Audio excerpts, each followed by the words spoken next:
Bonjour, je suis Darno Dimitri Siandon, fondateur de l'Académie Momentum. Avec nous aujourd'hui, l'internationale gabonaise Rudy Zan Milama. Rudy Zan Milama est une professionnelle de l'athlétisme gabonais. Elle est experte en 60, 100 et 200 mètres. Elle marque son empreinte dans l'athlétisme international lorsqu'elle se qualifie pour la première fois en quart de finale aux Jeux Olympiques de Pékin en 2008. En 2010, elle détient le record national en 60 et 100 mètres. Mademoiselle Zan Milama, bonjour. Bonjour à vous. Comment allez-vous? Je vais très bien, c'est un plaisir d'être là. Merci pour l'honneur que vous nous faites d'être aujourd'hui présente. Déjà pour commencer, vous êtes une athlète internationale et on pourrait dire en jargon du pays, vous êtes une star. Et beaucoup de personnes, ceux qui vous connaissent, disent que vous êtes humble et assez accessible. Donc, on voudrait savoir comment est-ce que vous faites pour rester aussi humble et accessible avec votre statut de star. Bon, vous savez, généralement, c'est dans ma nature. Je suis quelqu'un de très simple, pas compliqué et un petit peu embrouillé. Non, je me considère comme le citoyen de tous les jours, vous savez. Okay. Bon, c'est vrai qu'il y a des fois, on est un petit peu occupé, donc on essaie de gérer selon le temps professionnel et personnel. Mais généralement, quand j'ai du temps offert, c'est facile, selon les sujets, d'être à la disposition des gens. Ok, juste pour vous expliquer un peu rapidement le concept de Momentum. En fait, nous, on a mis en place cette structure pour pouvoir éduquer, informer, édifier, motiver, même aussi inspirer notre génération. Et compte tenu que vous êtes une source d'inspiration pour beaucoup de jeunes Gabonais, on a souhaité vous avoir sur notre plateau et on se disait, on vous a connu, on vous a découvert en 2008, c'est-à-dire à Pékin, et bon nombre de Gabonais, comme moi-même, on se demandait, mais d'où est-ce qu'elle vient cette Rudy? Parce qu'on n'avait jamais vu des Gabonais à un niveau aussi important de la compétition au niveau de l'athlétisme. Est-ce que vous pouvez me donner votre parcours avant 2008? Est-ce que vous avez connu des difficultés? Si oui, quel genre et comment est-ce que vous avez fait pour les surmonter? Vous savez, en fait, l'athlétisme, c'est plutôt ma mère qui a découvert ce talent en moi. Ça a commencé, on va dire, en 2005 ou 2004. J'ai fait les Jeux de l'Oxu sur 2 années. Okay.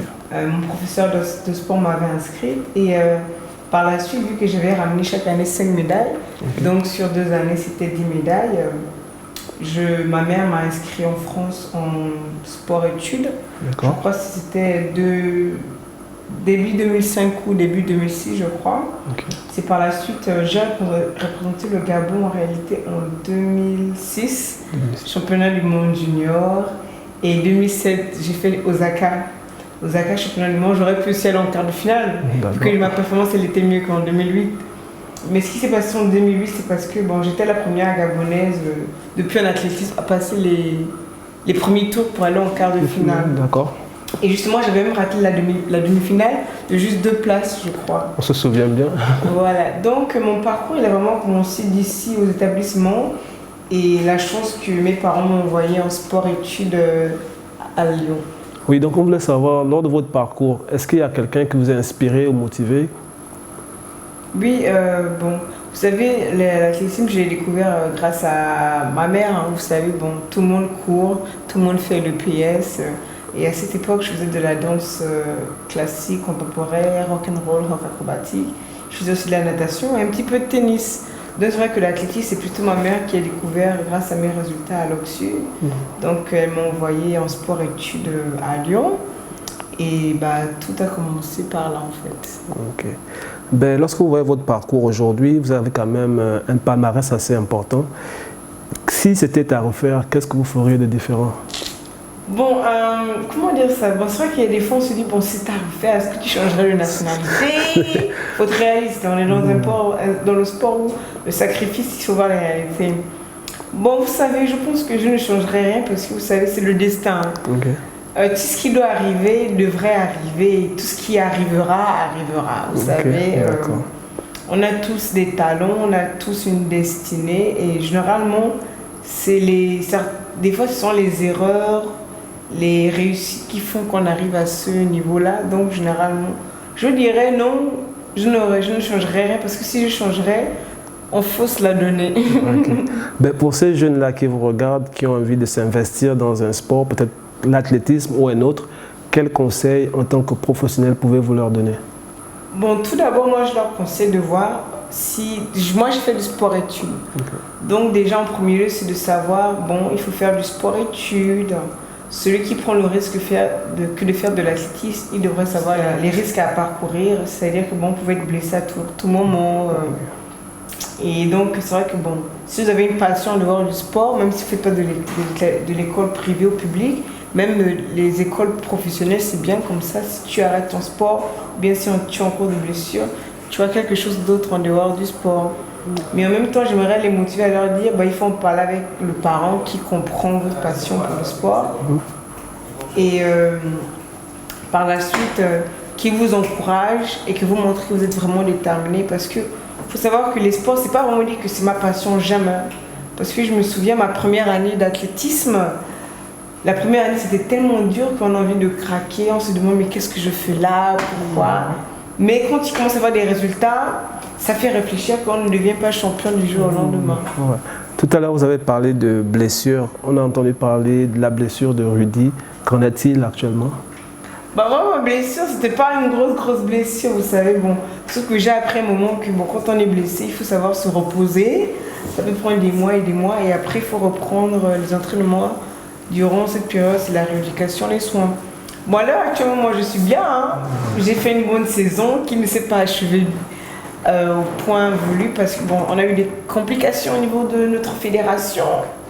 Mais à l'heure actuelle, la situation se débloquera d'ici quelques semaines, je crois. Mais c'est vrai que l'athlétisme, c'est comme tout sport, vous savez, de haut niveau, basket, football. Vous êtes à un moment, vous êtes au top de votre forme. Après, boum, vous avez les blessures, boum, vous revenez, boum, vous vous blessez, boum, vous êtes à la retraite. Okay. En termes d'objectifs, quels sont les objectifs de Rudy sur le plan professionnel, bien sûr? Moi, mes objectifs, je me donne 5 ans. Juste 5 ans.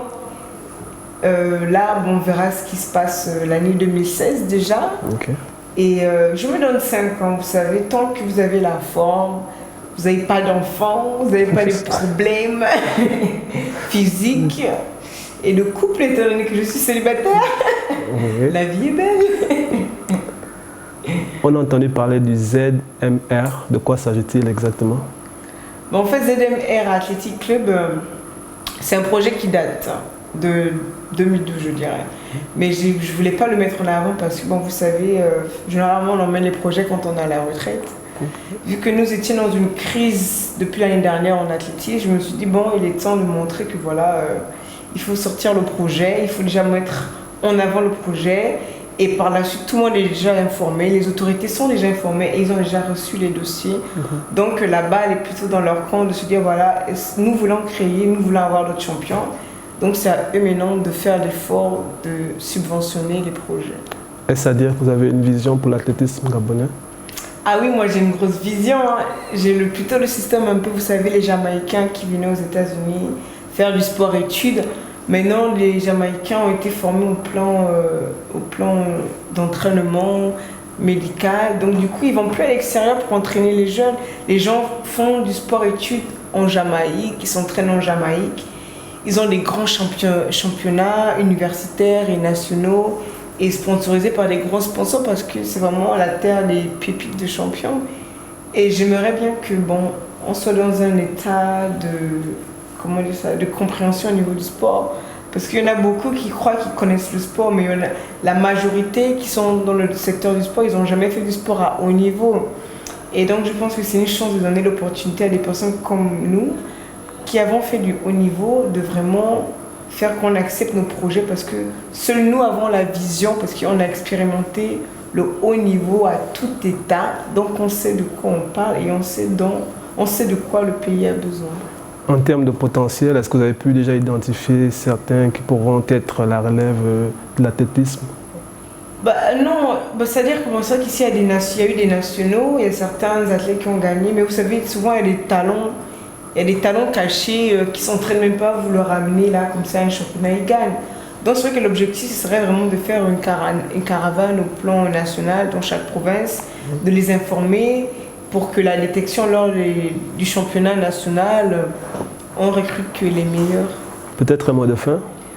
Mon mot de fin sera: in life, whatever that you want, you have to go after it because no one else will do it for you. You have to do it for yourself. Ok. Pour ceux-là qui pensaient que Rudy ne parlait pas anglais, nous l'a démontré aujourd'hui qu'effectivement elle parlait anglais. Et on vous remercie pour votre attention. Merci, au plaisir.